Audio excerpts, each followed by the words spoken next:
चीन की विकास गाथा कैसे बना दुनिया की सबसे तेजी से विकसित होने वाली महाशक्ति।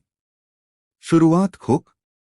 क्या आप जानते हैं कि आज से लगभग 50 साल पहले चीन दुनिया के सबसे गरीब देशों में गिना जाता था, लेकिन आज वही चीन दुनिया की दूसरी सबसे बड़ी अर्थव्यवस्था, सबसे बड़ा मैन्युफैक्चरिंग हब, सबसे बड़ा हाई स्पीड रेल नेटवर्क और तकनीक के क्षेत्र में अमेरिका को चुनौती देने वाला देश बन चुका है।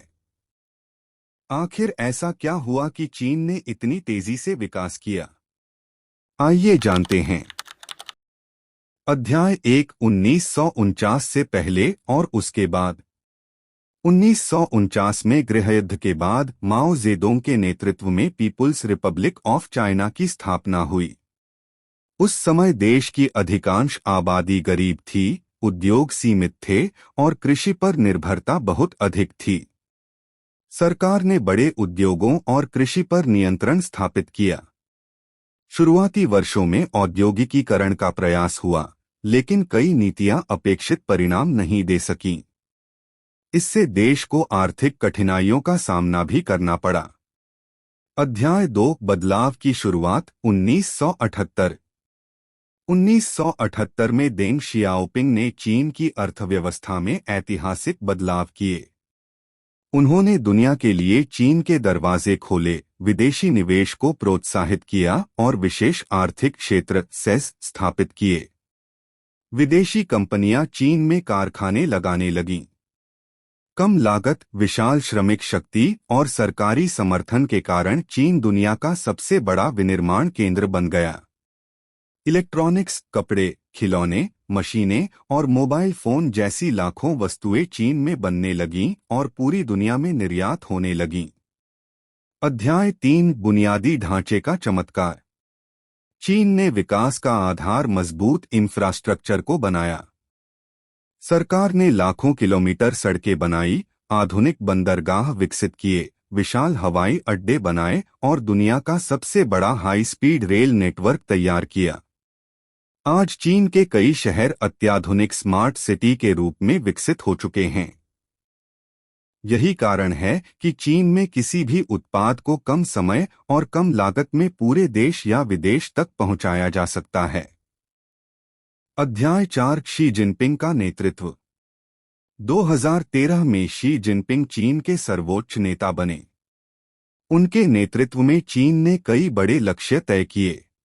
सरकार ने भ्रष्टाचार के खिलाफ अभियान चलाया, विज्ञान और तकनीक में भारी निवेश किया, कृत्रिम बुद्धिमत्ता, एआई, रोबोटिक्स, सेमीकंडक्टर, इलेक्ट्रिक वाहन, 5G और अंतरिक्ष कार्यक्रम पर विशेष ध्यान दिया। चीन का उद्देश्य केवल दुनिया की फैक्ट्री बने रहना नहीं है, बल्कि भविष्य की तकनीकों में अग्रणी बनना भी है। अध्याय 5, चीन की भविष्य की योजना। चीन हर 5 साल में अपनी विकास योजना तैयार करता है, जिसे 5 ईयर प्लान कहा जाता है। आने वाले वर्षों में उसका मुख्य ध्यान इन क्षेत्रों पर है: artificial intelligence (AI), robotics, semiconductor निर्माण, इलेक्ट्रिक वाहन, हरित ऊर्जा, सौर और पवन ऊर्जा, क्वांटम कंप्यूटिंग, अंतरिक्ष अनुसंधान, जैव प्रौद्योगिकी। चीन का लक्ष्य वर्ष 2049 तक पूरी तरह विकसित, आधुनिक और तकनीकी रूप से आत्मनिर्भर राष्ट्र बनना है। अध्याय 6, चीन की सफलता के पीछे सरकार की रणनीति। चीन की सरकार लंबे समय की योजना बनाती है। बड़ी परियोजनाओं पर तेजी से निर्णय लिए जाते हैं। शिक्षा, उद्योग, निर्यात, तकनीक और बुनियादी ढांचे में लगातार निवेश किया जाता है। सरकार का ध्यान उत्पादन बढ़ाने, रोजगार सृजित करने और वैश्विक व्यापार में अपनी हिस्सेदारी मजबूत करने पर रहता है। अध्याय 7, चुनौतियां भी कम नहीं हैं। हालांकि चीन की प्रगति तेज रही है, लेकिन उसके सामने कई चुनौतियां भी हैं।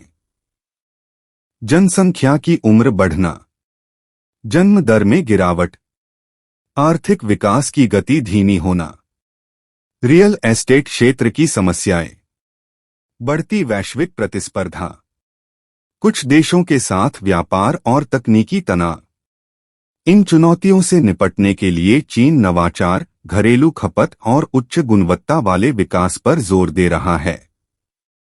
निष्कर्ष: पिछले कुछ दशकों में चीन ने जिस गति से विकास किया है, वह आधुनिक इतिहास के सबसे बड़े आर्थिक परिवर्तनों में से एक माना जाता है। मजबूत योजना, बड़े पैमाने पर निवेश, औद्योगिक विकास और तकनीकी प्रगति ने उसे वैश्विक शक्ति बना दिया है। आने वाले वर्षों में यह देखना दिलचस्प होगा कि चीन अपने 2049 के लक्ष्यों को किस हद तक हासिल कर पाता है। लेकिन इतना तय है कि चीन की नीतियां और विकास पूरी दुनिया की अर्थव्यवस्था पर गहरा प्रभाव डालते रहेंगे। अगर आपको यह जानकारी पसंद आई हो तो वीडियो को लाइक करें, चैनल